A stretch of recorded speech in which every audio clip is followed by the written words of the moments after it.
Порванного мишку держала девчушка в изувеченной избе.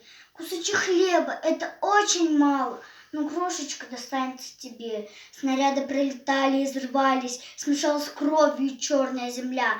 Была семья, был дом, теперь остались одни на свете ты и я. А за деревней рощица дымилась, поражена чудовищным огнем. Смерть летала злой птицей, бедой нежданно приходила в дом.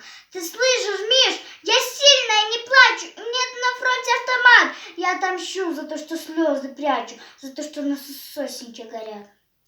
Но в тишине свистели пули звонко, зловещий отблеск полыхнул в окне, и выбежала из дому девчонка. Ой, Мишка, Мишка, как же страшно мне!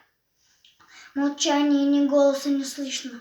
Победу нынче празднует страна, а сколько их девчонок и мальчишек осиротила подлая война.